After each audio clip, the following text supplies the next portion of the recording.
It's 4:37 on Wednesday the 25th. Just let you know that I've been plastering. I got a fair bit done. And the therapist said to me yesterday to check in with my feelings every hour. She said to do that 5 senses approach, 5, 4, 3, 2, 1. So, 5 of 1 sense, 4 of 1 sense, 3 of 1 sense, 2 of 1 sense, and 1 of 1 sense. So I did the touch, smell. So I was doing the sight, hearing.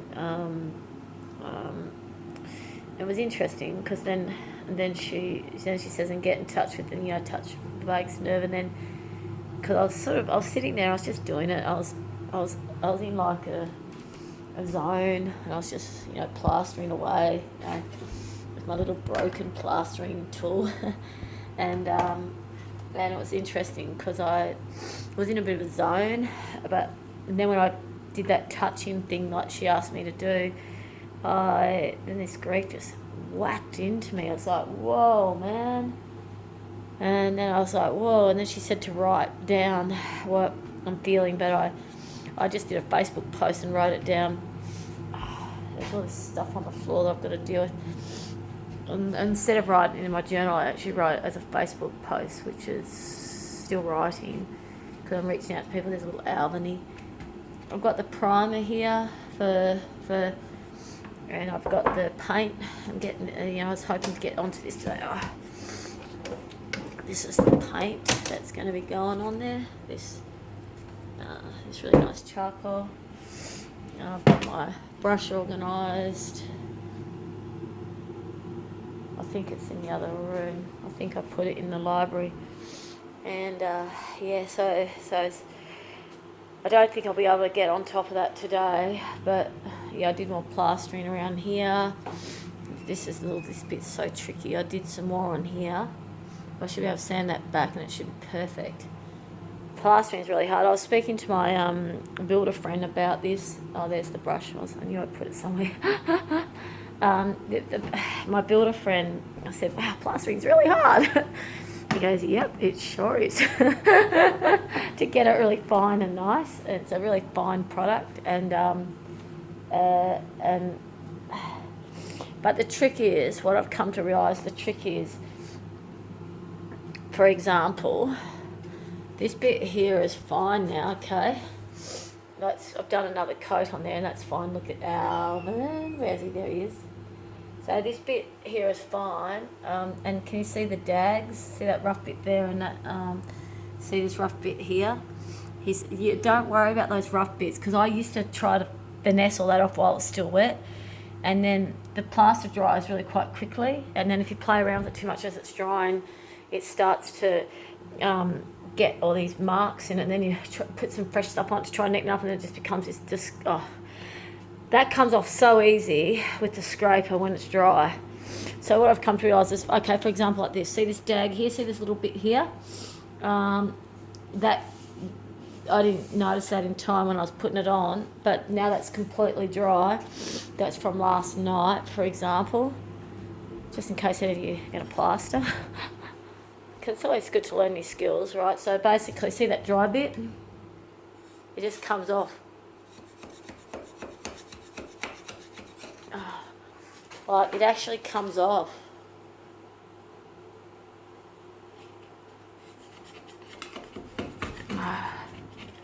Sorry, I don't even know if you can see that.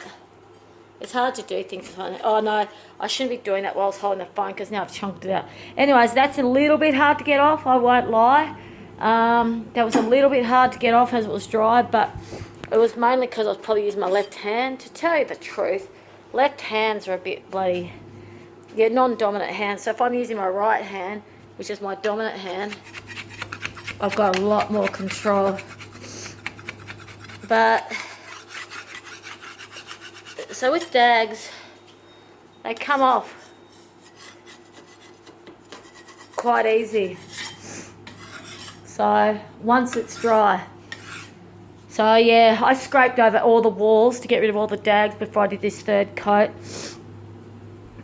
A lot of that's ready. Once that's dry, then I can just sand it and then put the first coat of paint on, and I've decided I'm not going to worry about I'm going to do that later,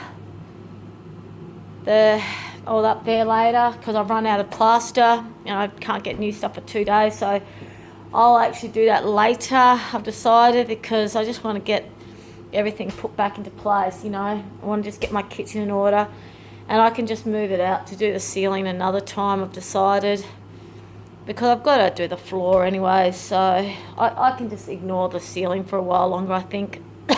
This is a good thing to do, everyone, to know when to move on from something. You don't have to do a perfectionist job every time, you know, because I do have perfectionist tendencies, so don't worry about, you know, the ceiling. I'll do another time, and it's going to be okay.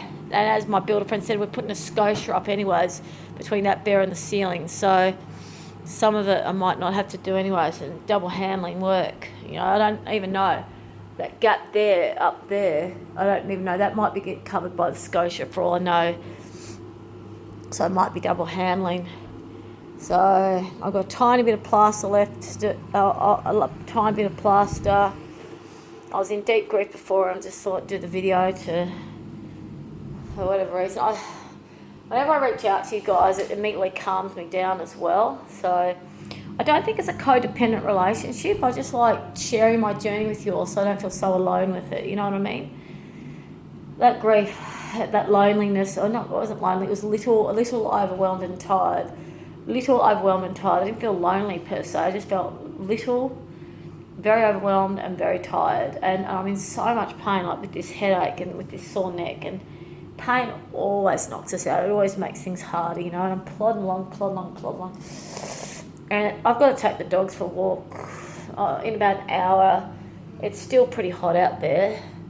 So, you know, I'm not going to go out there just yet. I'll go out there. It gets dark around 7, so I'll go in about an hour. But now what I'm going to do is get on to sanding this, have a break from the... Oh, sorry. Yeah, no, I will actually. I'll sand first, and I'll do the touch-ups of these plasterings after, because the sawdust will get onto the what do you call it, onto the plaster. Look at this groovy little, my groovy little sander. Can you see it? I love it. It's a battery-powered sander, and this is what I use for doing the plaster. You can't see, it's too dark. So yeah, I'll do this next. I may or may not post this video. I don't know what the purpose of it is, except for, oh yeah, that 1 hour thing. That 1 hour checking that Lay's asking me to do, the counsellor. I did that, and I was just, I guess I was numb or something almost. It's like, I thought, I better check it. I haven't done that exercise for a while. And then when I did, I was quite shocked at the grief that turned up. And I'm just shutting up the plaster lid, because I'm not going to do any more plastering for a while.